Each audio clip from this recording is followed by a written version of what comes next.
करारविन्दे न पदारविन्दं मुखारविन्दे विनिवेशयन्तं वटस्य पत्राशपुटे शयानं बालं मुकुन्दं मनसा स्मरामि। सच्चिदानन्दरूपाय विश्वोत्पत्त्यादिहेतवे तापत्रयोविनाशाय श्रीकृष्णाय वयं नमः। कृष्णाय वासुदेवाय हरे परमात्मने प्रणतक्लेशनाशाय गोविन्दाय नमो नमः। गुरुर्ब्रह्मा गुरुर्विष्णु गुरुर्देव महेश्वर गुरुर्साक्षात् परब्रह्म तस्मै श्रीगुरुवे नमः। नारायणं नमस्कृत्य नरं चैव नरोत्तमं देवीं सरस्वतीं व्यासं ततो जयमुदीरयेत्। ভক্তগণ, আস্বাদন করছিলাম ভাগবত নবনীত, ভাগবত কথা, অনন্ত আনন্দ সিন্ধু।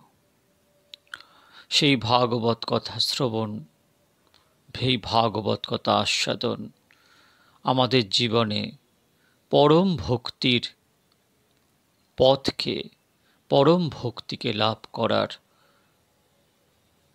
বিশেষ আমাদের কাছে উপায় স্বরূপ, তরণী স্বরূপ। এই জগৎকে, এই যে দুঃখময় জগৎ, যা মহাপ্রভু বলেছেন ভব মহাদাবাগ্নি নির্বাপনম, সেই ভাগবত কথা এই জগতের মহাভয় থেকে আমাদের উদ্ধার করে ভগবানের যে আনন্দধাম, যেখানে মায়া দৃষ্টিপাত করতে পারে না, যেখানে নিরানন্দ বলে কোনো বস্তু নেই, আনন্দই আনন্দ, সেই আনন্দধামে নিয়ে যাবার তরণীস্বরূপ। ভাগবত কথা সর্বদা স্মরণ করবেন, মনন করবেন, আস্বাদন করবেন, পারায়ণ করবেন। চলুন ভাগবতে প্রবেশ করা যাক। অত্যন্ত সংকটপূর্ণ পরিস্থিতিতেও পাণ্ডবগণ ধর্মকে ত্যাগ করেননি। নিজ ধর্ম ত্যাগ করা উচিত নয়, অপরের নকল কথা কখনো করা উচিত নয়। স্বধর্মে নিধনং শ্রেয় পরধর্ম ভয়াবহ। আমার ধর্ম আমার নিকট সর্বশ্রেষ্ঠ। মহাভারতে পাণ্ডবগণের সম্বন্ধে বর্ণনা করা হয়েছে, ধর্ম বিবর্ধতি যুধিষ্ঠির কীর্তনেন পাপং প্রণশ্যতি বৃকোদর কীর্তনেন শত্রুর্বিনশ্যতি ধনঞ্জয় কীর্তনেন মাদৃশূত কথোয়তাং ন ভবন্তি রোগা। অর্জুন নর ভগবান কৃষ্ণ নারায়ণ। মহাভারতে বর্ণনা রয়েছে যে ভগবান শ্রীকৃষ্ণ অর্জুনের সারথি হয়েছেন। সাধারণত সারথির অর্থ হল এক প্রকার চাকরি। যিনি জগৎপতি, লক্ষ্মীপতি, তিনি অর্জুনের চাকর হয়েছেন। গীতার শুরুতেই অর্জুন ভগবানকে নির্দেশ দিয়ে বলেছেন, সেনয়োর উভয়োর মধ্যে রথং স্থাপয় মে অচ্যুত। আমার রথটি নিয়ে চলো। যেমন কিনা কোনো মালিক নিজের কোনো চাকরকে বলছেন, আমার গাড়ি অমুক স্থানে নিয়ে চলো। ভগবান অর্জুনের চাকর কেন হলেন? অর্জুনের মধ্যে এমন কি সদ্গুণ ছিল যার জন্য জগতের মালিক শ্রীকৃষ্ণ অর্জুনের চাকর হলেন? অর্জুনের এক মহান সদ্গুণ ছিল যে অর্জুন সর্বদাই ধর্মকে বড় ভাই রূপে মনে করতেন। মহাভারতের বন পর্বে একটি প্রসঙ্গ রয়েছে।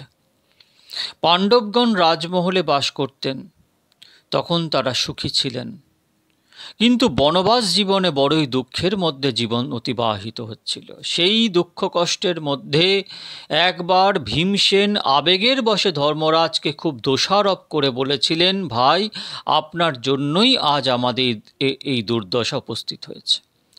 তখন অর্জুন ভীমসেনকে বুঝিয়ে বলেন, ভীম, আর কখনো এরূপ কথা বলো না। দাদা যা করেন সব উচিত কার্যই করেন। ধর্মই ভাই, দুর্যোধন তো কাপট্যের সাহায্যে আমাদেরকে বনবাসে প্রেরণ করেছেন।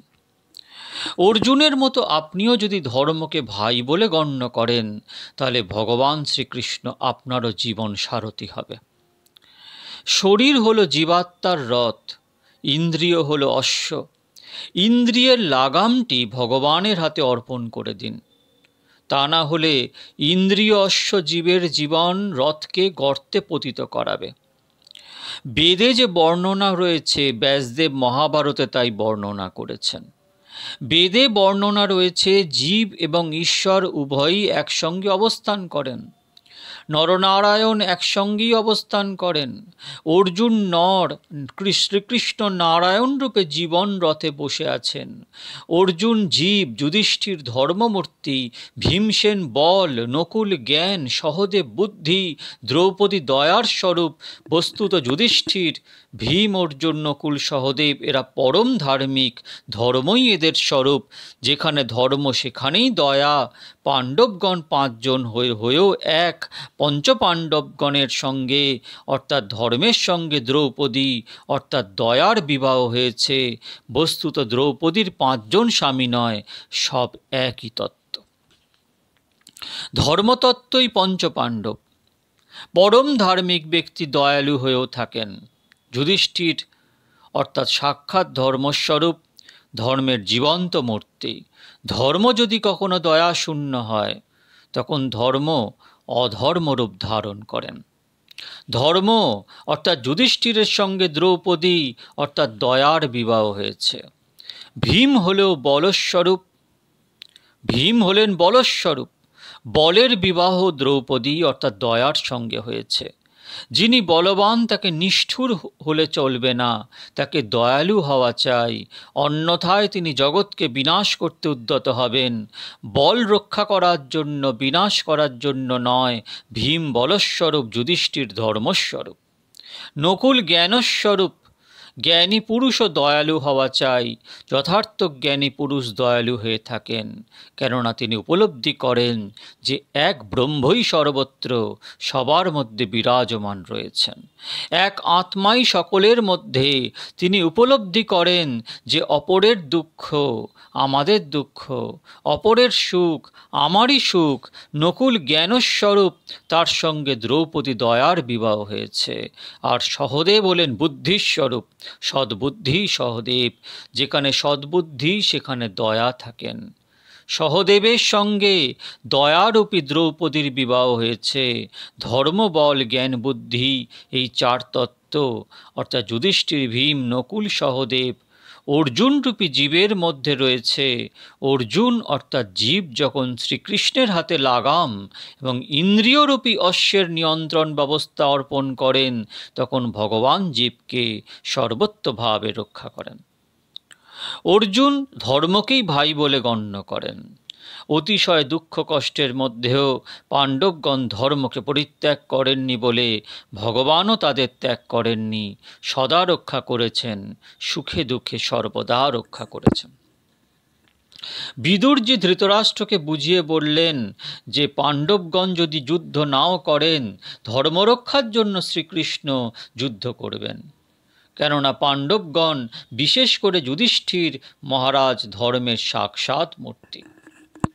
মহাভারত পাঠ করে কারো মনে সাধারণ একটা প্রশ্ন উদয় হতে পারে যে গীতায় ভগবান 18তম অধ্যায়ের 54তম শ্লোকে বলেছেন যে তিনি সবার সাথে সমভাবে আছেন। সমঃ সর্বেষু ভূতেষু। অথচ মহাভারতের যুদ্ধে দুর্যোধন, কর্ণ, দ্রোণাচার্য প্রভৃতি যোদ্ধাদের ভগবান ছল কাপট্যের সাহায্যে নিহত করালেন কেন? এর জবাব হলো ধর্মের সূক্ষ্ম গতি। ধর্ম অধর্ম কি তা সূক্ষ্ম বিচার ভাবনা দ্বারাই বোধগম্য হয়। কর্ণকে শ্রীকৃষ্ণ জিজ্ঞাসা করেছিলেন, তুমি যখন বলেছিলে দ্রৌপদীকে অপমান করার জন্য রাজসভায় নিয়ে আসতে, তখন তোমার ধর্মবোধ কোথায় ছিল? অনেক বীর পুরুষরা একত্র হয়ে যখন অভিমন্যুকে নিহত করেছিলেন, তখন তোমাদের ধর্মবুদ্ধি কোথায় ছিল? কর্ণের কাছে এসব প্রশ্নের কোনো জবাব ছিল না। শ্রীকৃষ্ণ স্বয়ং ধর্মস্বরূপ। ধর্মের অর্থাৎ ভগবানের কখনো পরাজয় হয় না। কলিযুগে দেখা যায় কখনো কখনো অধর্মের জয়, ধর্মের পরাজয় হয়। এর কারণ কি? বস্তুত কলিযুগ অধর্মের প্রতীক। আর বিশেষ কথা হলো, যদিও কখনো প্রথমে ধর্মের পরাজয় হতে দেখা যায়, কিন্তু পরিশেষে পরিণামে ধর্মেরই জয় লক্ষ্য করা যায়।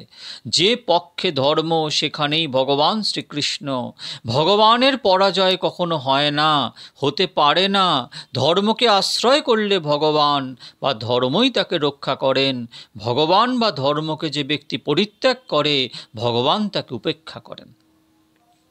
যদি ব্রাহ্মণ গায়ত্রী সন্ধ্যা ত্যাগ করেন, তাহলে সেই ব্রাহ্মণ অধম। যিনি ব্রাহ্মণ হয়ে ধর্মকে ত্যাগ করেন, তিনিই অধম। দ্রোণাচার্য ব্রাহ্মণ হয়েও ধর্মকে ত্যাগ করেছেন, এজন্য তখন শ্রীকৃষ্ণ তাকে ক্ষমা করেননি। জ্ঞানী হয়েও ধর্মকে ত্যাগ করলে ভগবান তাকে ক্ষমা করেন না। দ্রোণাচার্য মহান জ্ঞানী ছিলেন।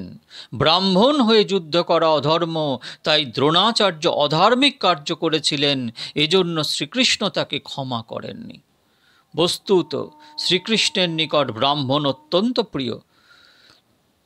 তিনি ব্রাহ্মণকে পূজা করতেন। যে শ্রীকৃষ্ণ দরিদ্র ব্রাহ্মণ সুদামাকে পূজা করেছেন, সেই শ্রীকৃষ্ণ অধার্মিক দ্রোণাচার্যকে ক্ষমা করেননি, কেননা দ্রোণাচার্য ধর্মকে পরিত্যাগ করেছিলেন। বিদুরজি ধৃতরাষ্ট্রকে বললেন, পাপের পরিণামে কৌরবদের বিনাশ হবে।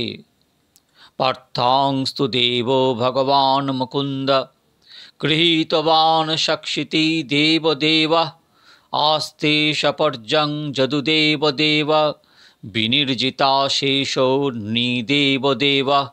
ভাগবত তৃতীয় স্কন্ধের প্রথম অধ্যায়ের 12তম শ্লোক। দুর্যোধনের নিন্দা এবং পাণ্ডবগণের প্রশংসার কথা দুর্যোধন শ্রবণ করে ক্রোধে অগ্নিমূর্তি হয়ে ওঠেন। দুর্যোধন বিদুরজিকে রাজসভার মধ্যে চরম নিন্দা, তিরস্কার, অপমান শুরু করলেন। কিন্তু যার হৃদয়ে ভক্তির রং স্পর্শ হয়েছে, তার মনের ওপর নিন্দা, অপমান, তিরস্কার কিছুই প্রভাব বিস্তার করতে পারে না। অনেক লোক গীতা রোজই পাঠ করেন। গীতায় পাঠ করেন, তুল্য নিন্দা স্তুতির মৌনী সন্তুষ্ট যেন কেনচিৎ, কিন্তু তা জীবনে বাস্তবায়ন করেন না। যদি কেহ সম্মুখে পশ্চাতে সত্য বা মিথ্যা যেরূপ নিন্দাই করুক না কেন, সেই নিন্দায় যদি আমার ওপর সামান্য প্রভাব বিস্তার না হয়, তাহলে বুঝতে হবে যে আমার ভক্তি যথার্থ। দুর্যোধন রাজসভায় সকলের সম্মুখে বিদুরজির নিন্দা, তিরস্কার, অপমান করে যাচ্ছেন। বিদুরজি ধীর শান্ত হয়ে তা শ্রবণ করলেন। কোনো প্রতিবাদ নেই, কোনো তর্ক নেই। বৈষ্ণব ভক্ত ভাবেন, জগতে যা কিছু হচ্ছে সবই ভগবত ইচ্ছাতেই হচ্ছে। ভগবানের ইচ্ছা ব্যতীত গাছের একটি পাতা পর্যন্ত নড়তে পারে না। ভক্ত মনে করেন ভগবানের ইচ্ছাই আমার ইচ্ছা। এইভাবে তিনি নিজের যাবতীয় ইচ্ছাকে ভগবানের ইচ্ছার সঙ্গে মিলিয়ে দেন। নিজের পৃথক কোনো ইচ্ছা রাখেন না, তাই তার শান্তি বিঘ্নিত হয় না। ভক্তির অর্থই হল সতত ভগবানের অধীনে থাকা। বিদুরজি পূর্ণ সামর্থ্যবান হওয়া সত্ত্বেও দুর্যোধনের নিন্দা, তিরস্কার, অপমান সবই শান্তভাবে সহন করে গেলেন। তিনি তেজ ও ক্রোধপূর্ণ দৃষ্টি দ্বারা দুর্যোধনকে ভস্ম করতে পারতেন। সেই সামর্থ্য থাকা সত্ত্বেও তিনি শান্ত রইলেন। তিনি যমরাজের অবতার ছিলেন। সামর্থ্য থাকা সত্ত্বেও যিনি সহন করেন, তিনি সন্ত। সন্ত দৃঢ়তার সঙ্গে অনুভব করেন যে ব্যক্তি আমার নিন্দা করছেন সেই নিন্দুকের মধ্যেও নারায়ণ বিরাজ করছেন। সজ্জনের মধ্যে যিনি ভগবানকে দর্শন করেন তিনি হৃদয়ে কিছুটা শান্তি লাভ করেন, কিন্তু দুর্জনের মধ্যেও যিনি ভগবানকে দর্শন করেন তিনি অতিশয় শান্তি লাভ করেন। অশান্তি কখনো তার মনকে স্পর্শ করতে পারে না। আপনি কথা শ্রবণের সময় ভাবনা করুন যে দুর্জনের মধ্যেও নারায়ণ বিরাজমান, কেননা তিনি সবার মধ্যেই বিরাজমান রয়েছেন। কিন্তু কথা শ্রবণের পরে গৃহে ফিরে গিয়ে যদি তা ভুলে যান, তাহলে সেই শ্রবণের সার্থকতা রইল কোথায়? স্মরণ রেখে তার নিজ জীবনে বাস্তবায়ন করা হলে তবেই কথা শ্রবণের সার্থকতা। কথা শ্রবণের জন্য এখানে আসার পূর্বেই হয়তো গৃহে বলে এসেছেন 11:30টায় ভোজন প্রস্তুত করে রাখবে, কিন্তু গৃহে ফিরে দেখলেন যে কোনো কারণে হয়তো তাহার আহার প্রস্তুত হয়নি। তখন যদি আপনার মন মেজাজ শান্ত থাকে তাহলে ঠিক আছে, আর যদি তা না থাকে তাহলে ধরে নিতে হবে এই কথা সঠিক রূপে শ্রবণ করেননি। সহজ সরল সাত্ত্বিক আহারে সত্ত্বগুণ বৃদ্ধি হয় বলে ধৈর্য শক্তি সহ্য শক্তি বৃদ্ধি পায়। অধিক তেল লঙ্কাযুক্ত ও মিষ্টিযুক্ত আহার না করা সম্ভব হলে এসবের পরিবর্তে দুধ ভাত দুধ রুটি খাওয়া ভালো। বিদুরজি সরল সহজ সাত্ত্বিক আহার করতেন, তাই তার সহন শক্তি বৃদ্ধি হয়েছিল।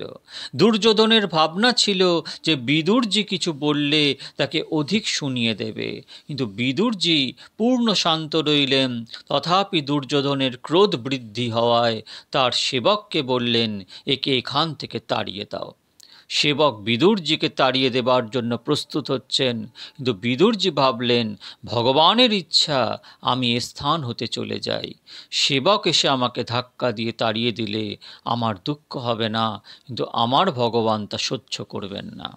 তাই বিদুরজি শীঘ্র সভাকক্ষ ত্যাগ করলেন। নিন্দা তিরস্কার অপমানকে সহন করলে অন্তর্শক্তি বৃদ্ধি হয়, চিত্ত শুদ্ধ হয়, তাই তখন ভগবৎ কৃপায় তার ভগবানের দর্শন হতে পারে। বিদুরজির বেলায় তাই হলো। তিনি সভাগৃহ ত্যাগ করে বাইরে এলেন, তখন দ্বারকানাথ শ্রীকৃষ্ণের দর্শন হলো। ভগবান স্মিত হাস্য করে বিদুরজিকে বললেন, কাকা, এসব লীলা আমারই সৃষ্টি, আপনি এখন তীর্থযাত্রায় গমন করুন। অনেক ভ্রমণাদি করলে মন চঞ্চল হয় বলে বিদুরজি প্রথমে রাজি না হলেও পরে তিনি ভগবত ইচ্ছার সঙ্গে নিজের ইচ্ছা এক করে দিলেন। শ্রীকৃষ্ণ তাকে আশ্বাসন দিলেন যে তিনি সদাই বিদুরজির সঙ্গেই থাকবেন। স্বনির্গত কৌরব পুণ্যলব্ধ গজো হয়া তীর্থ পদানি অন্যাক্রমৎ পূর্ণ চিকিৎসয়োপ্যাং স অধিষ্ঠিতোজ্জানি সহস্রমূর্তি। শ্রীমদ্ভাগবত 3:1-24।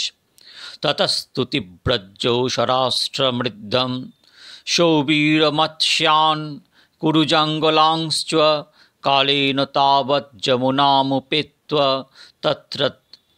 তত্রদ্বদ্ধম তত্রৎ ববং ভাগবতং দদর্শ। ভাগবত 3:1-24। অর্থাৎ সভাকক্ষ হতে বিদুরজির বের হয়ে আসার সাথে সাথে কৌরবদের সকল প্রকার সৌভাগ্য বিনাশপ্রাপ্ত হয়ে গেল। তীর্থযাত্রার উদ্দেশ্য হলো স্বয়ং তীর্থস্বরূপ হওয়া। তীর্থযাত্রা বিধিপূর্বক হওয়া চাই। আজকাল অনেক লোক স্পেশাল ট্রেনে তীর্থযাত্রা করেন। এরূপ যাত্রা বিধিপূর্বক যাত্রা নয়। কাক বা অন্য পাখিও উড়ে উড়ে কখনো কাশী বা প্রয়াগ তীর্থে যায়। যে কোনো তীর্থযাত্রায় গমন করে প্রথম দিনে সেখানে উপবাস ব্রত পালন করে অবস্থান করুন। তীর্থ উপবাস বিনা তীর্থ স্নানের সঠিক অধিকার লাভ হয় না। শাস্ত্রে বর্ণিত রয়েছে যে তীর্থে গমন করে প্রথমে নিজ মাতা পিতার পূজা করো, তারপর দেবতার পূজা করো। যে ব্যক্তি মাতা পিতার পূজা করেন না সেই ব্যক্তির হাতের পূজা দেবতা গ্রহণ করেন না। তীর্থে গমন করে পিতৃপুরুষগণের শ্রাদ্ধ করো, শ্রাদ্ধে মৃত মাতা পিতার পূজা হয়ে থাকে। আজকাল অনেক লোক তীর্থে গমন করে পিতৃপুরুষগণের শ্রাদ্ধ করেন না। এমনটিও দেখা যায় যে অর্থবিত্ত অধিক বৃদ্ধি হলে কেউ কেউ তীর্থযাত্রা করার অজুহাতে তীর্থস্থানে আমোদ প্রমোদ মনোরঞ্জন করে গৃহে ফিরে আসেন। মানুষের শরীরের রক্ত গর্ভধারিণী মায়ের দান, আর শরীরের অস্থি ও মাংস পিতার দান। তাই শরীর মাতা পিতার নিকট ঋণী। তাই তীর্থস্নানে মৃত মাতা পিতার শ্রাদ্ধ করা, পূজা করা কর্তব্য। মাতৃদেব ভব পিতৃদেব ভব, শ্রাদ্ধ বিধি পূর্বক করা চাই। যে ব্যক্তি শ্রাদ্ধ করেন তার কল্যাণ হয়, তিনি পিতৃপুরুষগণের আশীর্বাদ প্রাপ্ত হন। শ্রাদ্ধে শ্রদ্ধাই মুখ্য বিষয়। বিদুরজি ভগবানের নির্দেশে তীর্থযাত্রা শুরু করলেন। তিনি প্রত্যেক তীর্থে বিধিমতো শ্রাদ্ধ করতেন, পূর্বপুরুষ ও পিতামাতার পূজা করতেন। প্রত্যেক তীর্থে কোনো না কোনো পাপকে চিরদিনের জন্য ত্যাগ করতে হয়, এইরূপ দৃঢ় সংকল্প গ্রহণ করা উচিত। আজ হতে আমি আর মিথ্যে কথা বলবো না, যা কিছু হোক না কেন, তবুও আজ থেকে আর ক্রোধ করব না।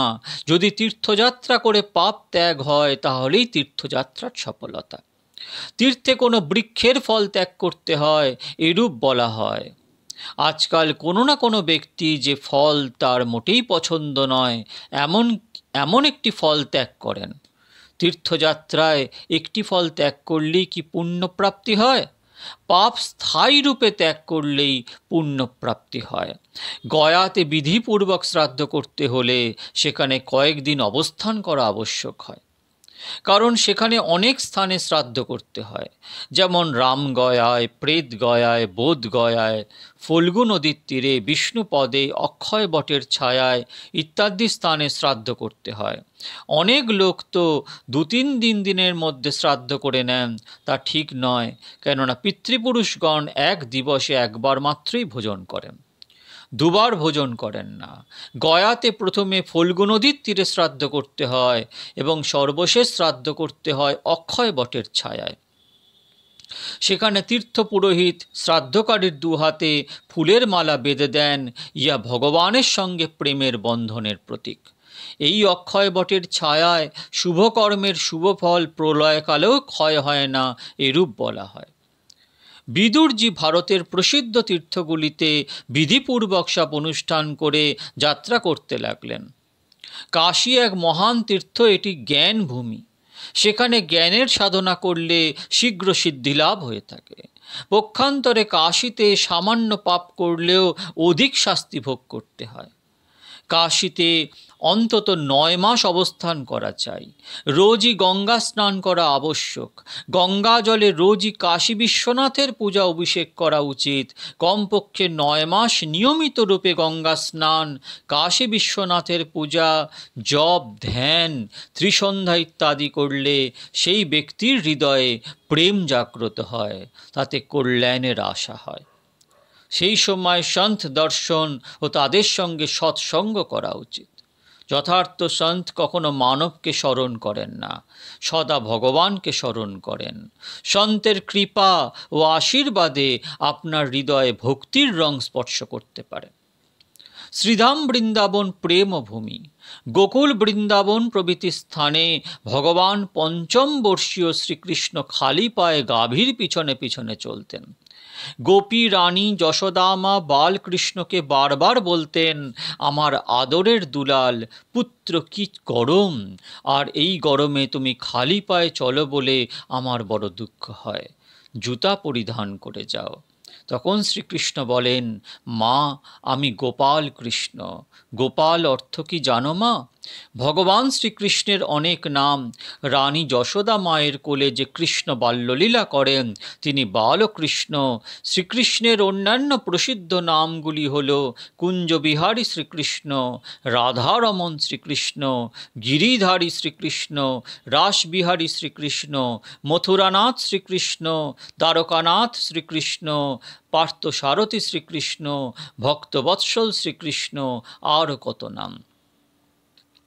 শোনা যায় একবার এক বৈষ্ণব নাকি শ্রীকৃষ্ণকে জিজ্ঞাসা করেছিলেন, প্রভুর আপনার তো অনেক নাম, কোন নামটি আপনার সবচেয়ে প্রিয়?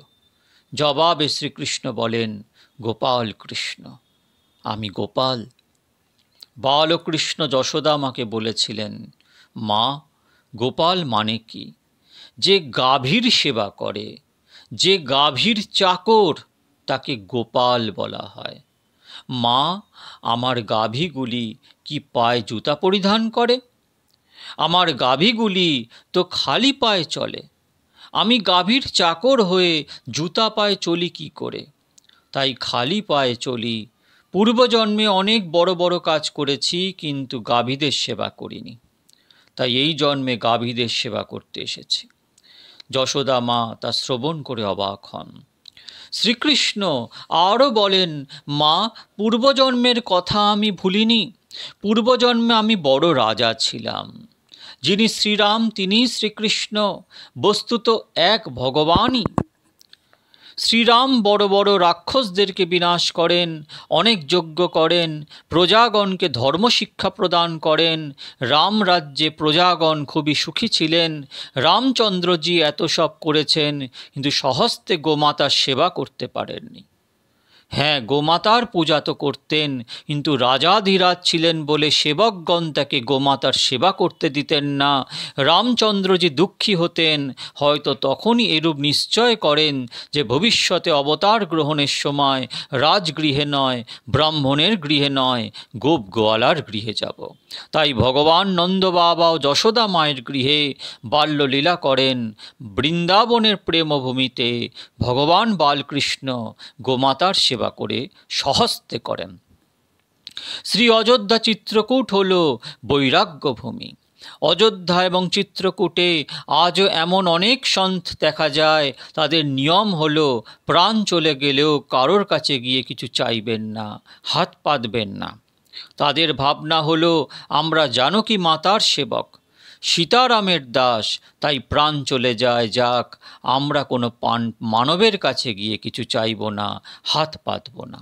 হাত পাতা দূরের কথা, কারোর সামনে গিয়ে কাউকে দেখেনও না। পেটে হয়তো অতিশয় ক্ষুধা, তখন ছাতুকে সারাদিন সীতারাম সীতারাম সীতারাম সীতারাম জপ করে চলেছেন। কেহ শ্রদ্ধার সঙ্গে কিছু প্রদান করলে তা গ্রহণ করেন।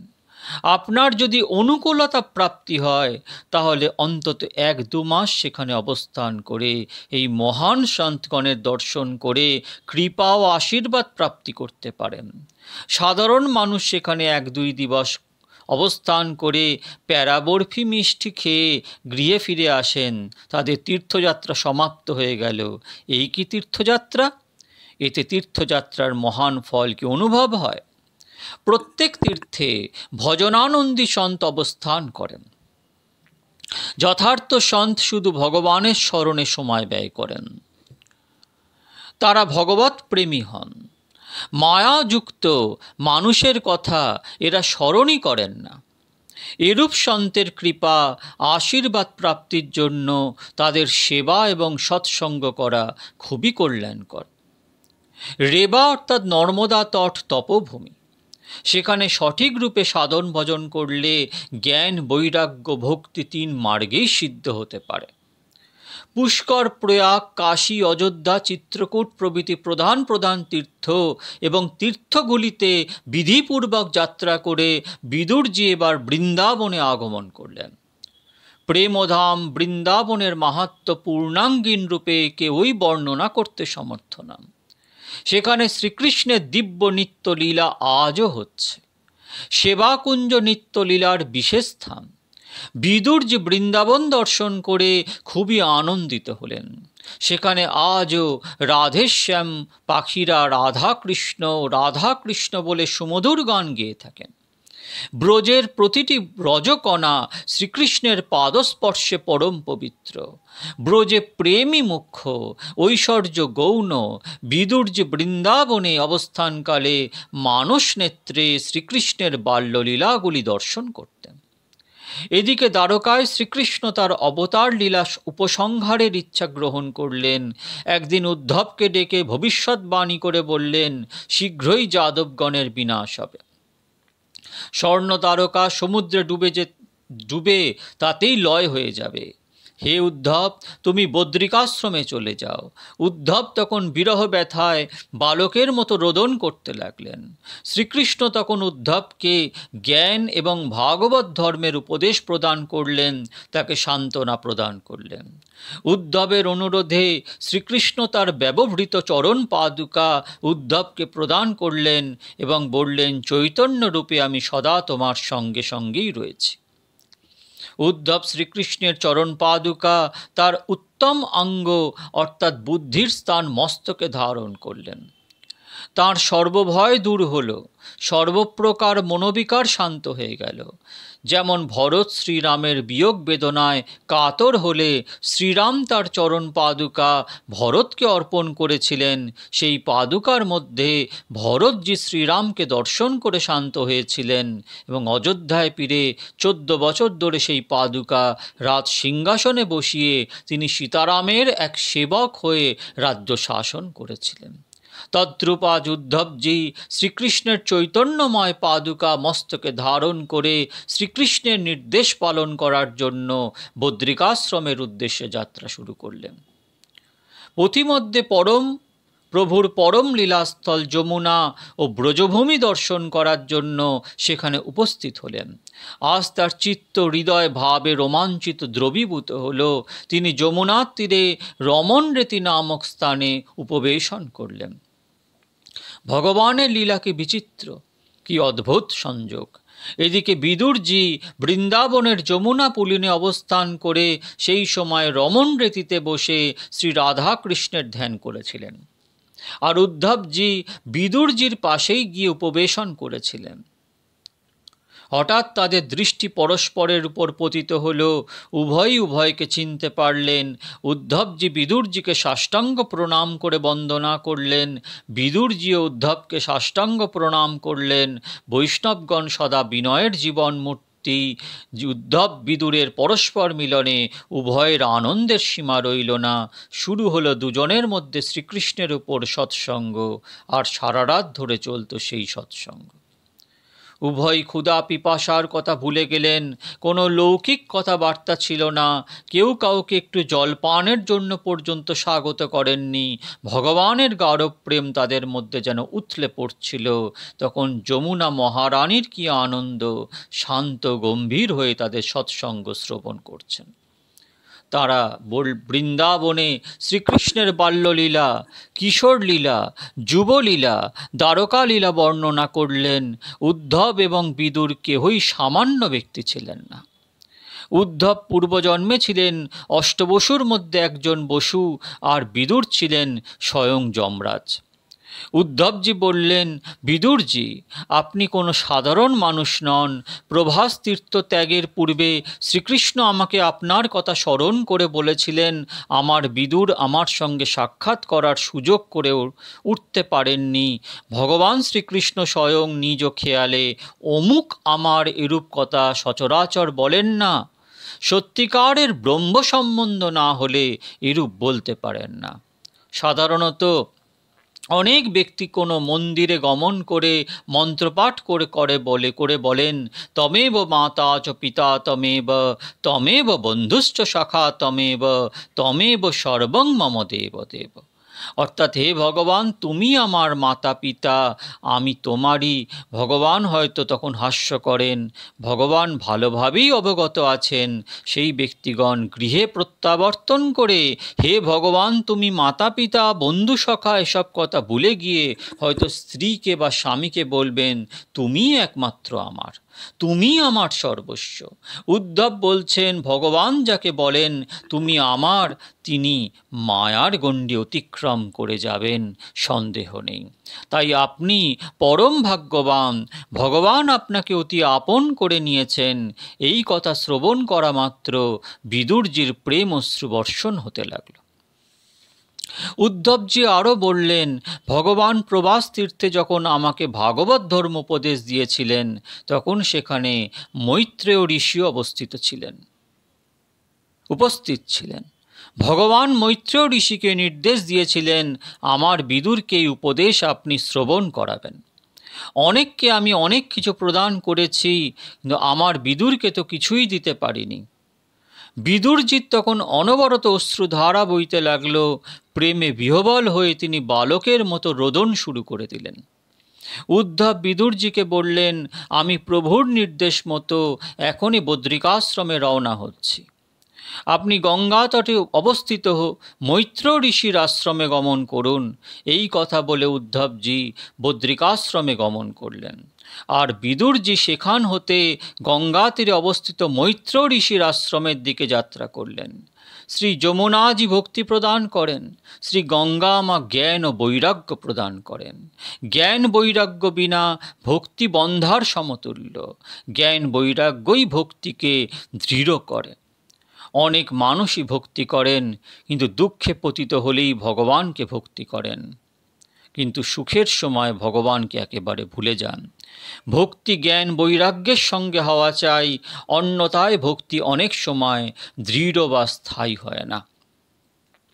দারিদুন্নদ্যারিষভকুরূণাং মৈত্রেয় মাসীনম অগাধবোধম ক্ষত্রিয়োপসৃতাচ্যুত ভাবন তদ্ভ প্রপচ্ছ সৌশীল্য গুণাভিতৃপ্ত। ভাগবত 3:5-1। বিদুরজি গঙ্গার তীরে মৈত্র ঋষির আশ্রমে পৌঁছে গেলেন। মৈত্র ঋষিকে সাষ্টাঙ্গ প্রণাম করলেন। বিদুরজির বিনয় ভাব দেখে মৈত্র ঋষি বড়ই প্রসন্ন হলেন। ঋষি বিদুরজিকে সুন্দর একটি আসন প্রদান করে বসার জন্য বললেন। মৈত্রেয় ঋষি তাকে বললেন, আপনি আমাকে সাষ্টাঙ্গ প্রণাম করছেন, আমি আপনাকে ভালোভাবেই অবগত আছি। আপনি একজন মহান পুরুষ। এক সময় এরূপ ছিল যখন অনেক জীব আপনার সম্মুখে করজোড়ে দাঁড়িয়ে থাকতেন। আপনি পূর্বজন্মে যমরাজের অবতার ছিলেন। বিদুরজি পূর্বজন্মে দেবতা যমরাজ ছিলেন। কর্মফল কাউকে ছাড়েন না। যমরাজের কোন ভুলের জন্য মাণ্ডব্য ঋষি দ্বারা তিনি অভিশাপগ্রস্ত হয়ে এক দাসীর গর্ভে পুত্ররূপে জন্মগ্রহণ করেন, তখন তার নাম রাখা হয় বিদুর। একবার রাজমহলে চুরি হয়েছিল। চোররা যখন পালাবার চেষ্টা করছিল, তখন রাজকর্মচারীগণ তাদের ধরার জন্য পিছনে অনুসরণ করলে চোররা চুরির সামগ্রী মাণ্ডব্য ঋষির আশ্রমে ফেলে রেখে পলায়ন করল। পরে চোররা ধরা পড়ে, কিন্তু চুরি করা সামগ্রী মাণ্ডব্য ঋষির আশ্রমে পাওয়া গিয়েছিল বলে রাজকর্মচারীগণ ঋষিকেও চোরদের নেতা বলে মনে করে রাজার কাছে আনয়ন করেন। রাজা সঠিক বিচার না করে ধৃত চোরদের সঙ্গে ঋষিকেও শুলে চড়ালেন। সত্যিকারের চোরেরা সবাই নিহত হলো, কিন্তু নিষ্পাপ ঋষির শরীরে শুল প্রবেশ করল না। রাজা নিজ অপরাধ বুঝতে পেরে ঋষির কাছে ক্ষমা চাইলেন। মাণ্ডব্য ঋষি রাজাকে ক্ষমা করে দিলেও যমরাজের বিচারের জন্য ঋষি নিজ তপ ও যোগ বলে যমপুরীতে প্রবেশ করলেন। যিনি নিষ্পাপ তিনি সদা নির্ভয় হয়ে থাকেন। যমরাজের দুটি স্বরূপ। পাপীর জন্য যমরাজের ভয়ঙ্কর স্বরূপ, কিন্তু পুণ্যাত্মার জন্য তিনি সৌম্য শান্ত স্বরূপ। যমরাজ মহান বৈষ্ণব ছিলেন। তিনি মাণ্ডব্য ঋষিকে আসন প্রদান করে তার পূজা করলেন। মাণ্ডব্য ঋষি বললেন, আজ তোমার পূজা গ্রহণের জন্য আসিনি, আজ তোমাকে জিজ্ঞাসা করতে এসেছি। আমি জীবনে কখনো পাপ করিনি, কিন্তু তবুও আমাকে কেন শুলে চড়ানো হলো? যমরাজ অনুসন্ধান করে দেখলেন যে ঋষি নিষ্পাপ, তার নিজেরই ভুল হয়েছে। যমরাজ এই ভেবে নিশ্চিন্তিত হলেন যে এবার ঋষি আমাকে অভিশাপ প্রদান করবেন। যমরাজ পুনঃ অনুসন্ধান করে বললেন, যখন আপনার বয়স ছিল 3 বছর, তখন এক পতঙ্গের পেটে আপনি কাঁটা বিদ্ধ করেছিলেন, সেই জন্য এই শাস্তিপ্রাপ্ত হলেন। ঋষি বললেন, 5-6 বছর পর্যন্ত বালকের অজ্ঞান অবস্থা বলে গণ্য করা হয়। অজ্ঞান অবস্থায় কোনো পাপ কার্য সংঘটিত হলে তার শাস্তি স্বপ্নের মধ্যে হবার বিধি। তাই আমার বয়স যখন 3 বছর, তখন পতঙ্গের পেটে কাঁটাবিদ্ধ করার পাপের শাস্তি স্বপ্নের মধ্যেই হওয়া উচিত ছিল। আপনি ন্যায়ের আসনে বসে ন্যায়বিধি ভঙ্গ করেছেন এবং সরাসরি আমাকে শুলে চড়িয়েছেন। তাই আমি অভিশাপ দিচ্ছি, আপনি মানব লোকে দাসীপুত্র হয়ে জন্মগ্রহণ করবেন। পাপ এবং কর্মফল কাউকে ক্ষমা করে না। দুর্ভোগ ও কষ্টভোগ করে পাপক্ষয় করতে হয়। পাপকর্মের ফলে দুঃখভোগ করতেই হয়। সেই পাপ কার্য নিজের ইচ্ছায় হোক বা অপরের ইচ্ছাতেই হোক, জ্ঞানত হোক বা অজ্ঞানত হোক, পাপের ফল দুঃখ ভোগতেই হবে। পাপ কর্মের ফল কৃষ্ণার্পণ হয় না, পুণ্য ফল কৃষ্ণার্পণ হয়। সন্তগণ জীবনে অনেক পুণ্যকার্য করেন এবং পুণ্যের ফল কৃষ্ণার্পণ করে দেন। কেননা পুণ্যের ফলে অনেক সুখ উপস্থিত হয়, আর সেই অতি সুখের সময় নিজের অজান্তে কোনো পাপ কার্য হতে পারে। কোনো কোনো মানুষ সকাল হতে শুরু করে সন্ধ্যা পর্যন্ত অনেক মিথ্যা কথা বলা, ছল কপট অন্যান্য পাপ কার্য করে গৃহে ফেরার পথে কোনো মন্দিরে গিয়ে ভগবানকে বলেন, সকাল থেকে সন্ধ্যা পর্যন্ত আমি যে সকল পাপ কার্য করেছি সবই তোমার চরণে অর্পণ করে দিলাম। কায়ন বাচা মনসেন্দ্রিয়র্বা নারায়ণায়েতি সমর্পয়ামি। ভগবান তখন হাস্য করে বলেন, রে দুষ্ট, পাপ কি সমর্পণ করা যায়? পাপের ফল তো ভুগতেই হবে। মান্ডব্য ঋষির অভিশাপে যমরাজ দেবতা হওয়া সত্ত্বেও মানব জন্মে দাসীপুত্র হয়ে জন্মগ্রহণ করতে বাধ্য হলেন। আর মানব যদি কোনো বড় পাপ করে থাকেন তাহলে পরবর্তী জন্মে পশু হয়ে জন্মগ্রহণ করতে হয়। বিদুর যে এই জন্মে তাই খুব সাবধান হয়ে জীবন অতিবাহিত করছেন। পাপ পরিত্যাগ করাই মহান পুণ্যকার্য। বৈদুর্যী মৈত্র ঋষিকে বিনীতভাবে জিজ্ঞাসা করলেন, এই জগতের উৎপত্তি ও প্রলয় কিভাবে হয়ে থাকে? জগতের উৎপত্তির কথা ভাগবতে অনেকবার উল্লেখ করা হয়েছে। এই জগৎ, এই সৃষ্টি ভগবানের এক অদ্ভুত এবং বিস্ময়কর বিষয় নয় কি? কোনো মানুষ কোনো চমৎকার বা বিস্ময়কর বিষয় দেখতে এবং জানতে ইচ্ছা করেন, তারা একবার ভেবে দেখতে পারেন যে দীর্ঘ নারিকেল গাছের শীর্ষভাগে নারিকেল ফল উৎপন্ন হয়, সেই নারিকেলের অভ্যন্তর ভাগে ভগবান কীরূপে পানীয় জল পূর্ণ করে দিয়ে থাকেন। ময়ূরের ডিম শ্বেত বর্ণের, অথচ ভগবান সেই ডিমের মধ্যে কীরূপে রং ভরে দিলেন। কোনো মানুষ এরূপ অদ্ভুত কার্য করতে পারবেন কি?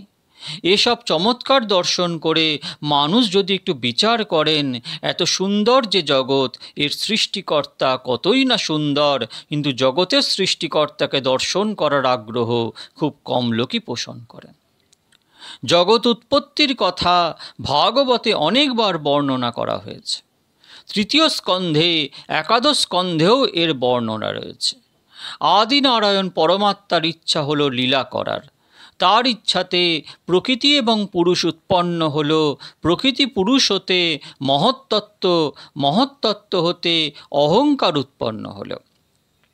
গুণ ভেদে অহংকারের 3 ভেদ, রাজস তামস সাত্ত্বিক। বিষ্ণুর নাভি হতে কমল উৎপন্ন হলো। সেই কমল হতে ব্রহ্মাজি প্রকাশিত হলেন। ব্রহ্মাজি শতবৎসর তপস্যা করলে তিনি চতুর্ভুজ নারায়ণের দর্শন করলেন। ব্রহ্মাজি শতবৎসর তপস্যা করেছিলেন। আজকাল মানুষ 5-10 বছর তপস্যা ভক্তি করে বলতে শুরু করেন, এখনো পর্যন্ত ভগবানের দর্শন হলো না। ভগবান কি এতই সুলভ? সামান্য ভক্তি করলেই ভগবান সামনে এসে দাঁড়িয়ে যাবেন, প্রকাশিত হয়ে যাবেন। ব্রহ্মাজি ভগবানের নির্দেশে 26 প্রাকৃত সৃষ্টি রচনা করলেন। ব্রহ্মাজির ডান অঙ্গ হতে স্বয়ম্ভুব মনু এবং বাম অঙ্গ হতে তার স্ত্রী শতরূপা সৃষ্টি হলেন। তারপর হতেই মানুষ সৃষ্টি হলেন। মনু মহারাজ ব্রহ্মাজিকে প্রার্থনা করে বলেন যে অসুররা পৃথিবীকে রসাতলে নিয়ে গেছেন, প্রজা পালন করব কি করে? ব্রহ্মাজি ভগবানের ধ্যান করলে আদিনারায়ণ পরমাত্মা বরাহ রূপে প্রকট হলেন এবং পাতাল থেকে পৃথিবীকে পূর্বস্থানে নিয়ে এসে স্থাপন করলেন। হিরণ্যাক্ষ দৈত্যকেও বধ করলেন। ফলে পৃথিবীর রাজা প্রজা সবাই প্রসন্ন হলেন। বরাহ ভগবান বৈকুণ্ঠ ধামে ফিরে এলেন। ভাগবতে সমাধি ভাষা। বরাহ নারায়ণের কথা রহস্যপূর্ণ, মনন করার আবশ্যকতা রয়েছে। বরাহ অবতার হিরণ্যাক্ষকে বধ করে পৃথিবীকে উদ্ধার করেন। এই হিরণ্যাক্ষ কে? হিরণ্য যুক্ত অক্ষ, হিরণ্যাক্ষ। হিরণ্য শব্দের অর্থ হলো স্বর্ণ, অর্থাৎ ধন সম্পদ। আর অক্ষ শব্দের অর্থ হলো চক্ষু। যে ব্যক্তির চোখে ও মনে স্বর্ণ বা ধন সম্পদই মুখ্য, সেই ব্যক্তি হিরণ্যাক্ষ দৈত্য। হিরণ্যাক্ষ লোভের স্বরূপ। আর যার চোখে ও মনে কাম নেই, ধনসম্পদ অর্থের লোভ নেই, সেই ব্যক্তি কোনো পাপ করতে পারেন না। তিনিই ভগবানের যথার্থ ভক্তি করতে সক্ষম। অন্যথায় যার চোখে মনে ধনসম্পদ অর্থই মুখ্য, সেই ব্যক্তি অন্ধ অর্থাৎ বিবেকশূন্য হয়ে পাপ কার্যে লিপ্ত হয়। লোভই পাপ কার্য করায়, তাই লোভকে পাপের পিতা বলা হয়। লোভের বশীভূত হয়েই লোক পাপ কার্য করে থাকে। যে ব্যক্তি পাপ কার্যে লিপ্ত হয়, সেই ব্যক্তি ভক্তি করলেও ভক্তির আনন্দ পায় না। কোনো মানুষ বাহ্যিক একটু ভক্তিও করেন, আবার পাপ কার্য করে থাকেন। লোভের বশে সে ইন্দ্রিয়কে নিয়ন্ত্রণ করতে ব্যর্থ হয়। তখন আর চক্ষু, মন, জিহ্বা ইত্যাদি ইন্দ্রিয় দ্বারা পাপ কার্য হয়ে থাকে। পাপ কার্য পরিত্যাগ করাই মহান পুণ্য। যদি চিত্তে সন্তোষ থাকে, তাহলে মানুষ পাপ কাজ হতে বিরত থাকেন। সন্তোষ দ্বারাই লোভ নষ্ট হয়। চক্ষু, মন, জিহ্বা দ্বারা পাপ কার্য হতে বিরত থাকুন, তাহলেই ভক্তিতে আনন্দ পাবেন। হিরণ্যাক্ষ লোভের স্বরূপ। অক্ষিণী হিরণ্যং যস্য স হিরণ্যাক্ষ। হিরণ্যাক্ষের মৃত্যুর পরে মনু মহারাজ রাজ্য পরিচালনা শুরু করেন। মনু মহারাজের 2টি পুত্র এবং 3টি কন্যা জন্মগ্রহণ করে। কন্যাগণের নাম আকুতি, দেবহূতি, প্রসূতি। পুত্রদের নাম প্রিয়ব্রত, উদ্যানপাত। দেবহূতির বিবাহ হয়েছিল কর্দম ঋষির সঙ্গে। ভগবান কপিলদেব কর্দম ঋষির পুত্ররূপে জন্মগ্রহণ করেন এবং পরে তিনি মাতা দেবহূতিকে আধ্যাত্মিক সুন্দর উপদেশ প্রদান করেন। বিদুরজি মৈত্র ঋষিকে অনুরোধ করেছিলেন যে কপিলদেবের কথা বিস্তারিতভাবে বলবার জন্য। তাই মৈত্রেয় ঋষি বিদুরজিকে কপিলদেবের সম্বন্ধে বলেছিলেন। এবার সুখদেবজি মহারাজ রাজা পরীক্ষিতের নিকট সেই কথাই ব্যক্ত করছেন।